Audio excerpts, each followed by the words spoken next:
Bhagavad Gita chapter 6 shloka 20 to 28।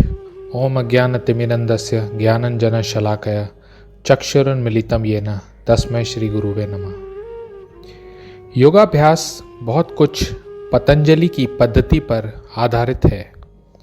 आजकल के योगाभ्यास में इंद्र सुख सम्मिलित है, जो योग के सर्वथा विपरीत है।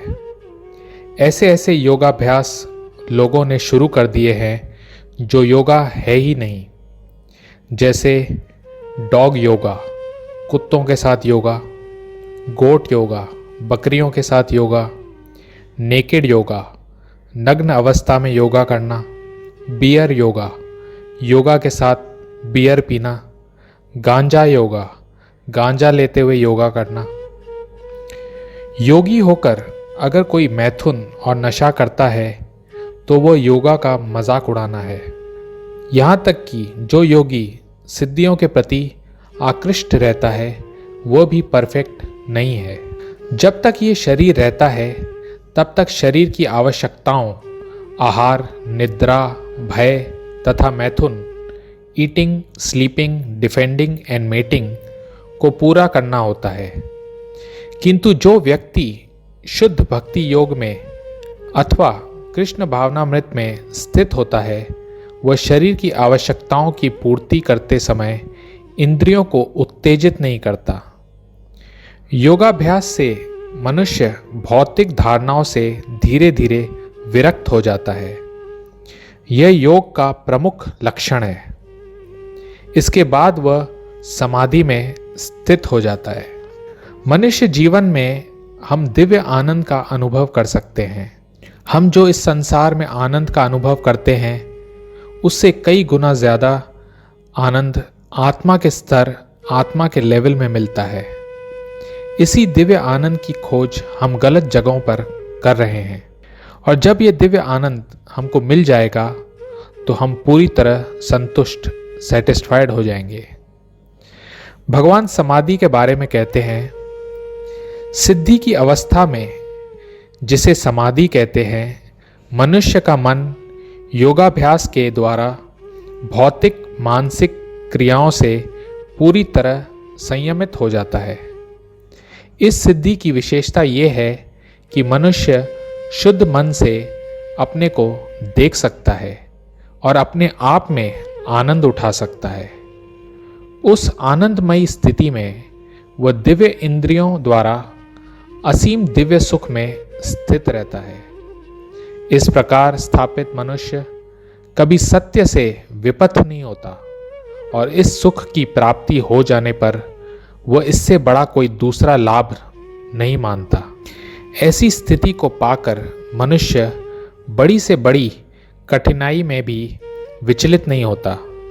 यह निस्संदेह भौतिक संसर्ग से उत्पन्न होने वाले समस्त दुखों से वास्तविक मुक्ति है। कृष्ण भक्ति सही तरह से करने से मनुष्य परफेक्ट योगी हो जाता है, और जो परफेक्ट योगी होता है उसके सुख की सीमा नहीं रहती। जब एक्सीडेंट होते हैं, बीमारी होती है, पैसों का प्रॉब्लम होता है या किसी रिश्तेदार की मृत्यु होती है, ऐसा योगी जल्दी से विचलित, डिस्टर्ब नहीं होता। वो जानता है कि ऐसी घटनाएं आती जाती रहेंगी और इनसे उसके कर्तव्य पर कोई प्रभाव नहीं पड़ता। इस प्रकार वो योगाभ्यास में परम सिद्धि प्राप्त करता है। योगाभ्यास करने वाले को दृढ़ संकल्प होना चाहिए, और उसे चाहिए कि बिना विचलित हुए धैर्यपूर्वक अभ्यास करे। अंत में उसकी सफलता निश्चित है। रूप गोस्वामी उपदेशामृत में कहते हैं, उत्साह निश्चय धैर्य तत्तत् कर्म प्रवर्तनात् संग त्यागत सतो वृत्ते षड्भीर भक्ति प्रसिद्धति।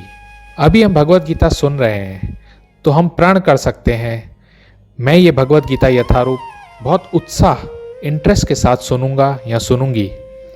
ये निश्चय करना कि मुझे पूरी गीता सुननी और पढ़नी है, चाहे कितनी भी बाधाएं आए। धैर्य रखना है। कृष्ण भक्तों के संग में नियमों को फॉलो करते हुए तथा सतोगुण में रहकर भगवद गीता समझना है।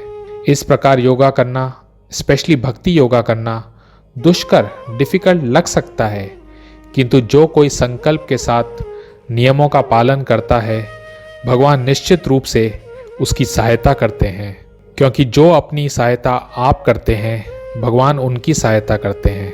God helps those who help themselves. आत्मा के स्तर लेवल पर आना बहुत ज़रूरी है। मन स्वभाव से चंचल और अस्थिर है। एक योगी मन को कंट्रोल करता है, मन उसे कंट्रोल नहीं करता। जो मन और इंद्रियों को वश में करता है, कंट्रोल कर सकता है, उसे गोस्वामी कहते हैं। जिसे मन और इंद्रियां कंट्रोल करती हैं, उसे गोदास कहते हैं। इंद्रियों के स्वामी है ऋषिकेश या कृष्ण। जब हम कृष्ण की सेवा करते हैं तो हमारी इंद्रियां ऑटोमेटिकली कंट्रोल हो जाती हैं। कृष्ण की सेवा ही योगाभ्यास की परम सिद्धि है। भगवान कृष्ण के चरण कमलों में जिसने मन लगा दिया, वह ब्रह्मभूत हो जाता है। उसे दिव्य आनंद की प्राप्ति हो जाती है। ब्रह्म के साथ ये दिव्य संपर्क ब्रह्म संस्पर्श कहलाता है। आत्म साक्षात्कार, सेल्फ रियलाइजेशन का अर्थ है हम भगवान कृष्ण के अंश हैं, एक आत्मा है, और जब एक अंश पूर्ण की सेवा करेगा तो वो संतुष्ट हो जाएगा। आत्मा जब परमात्मा की सेवा करेगा तब उसे दिव्य सुख मिल जाएगा। Thank you very much. Hare Krishna.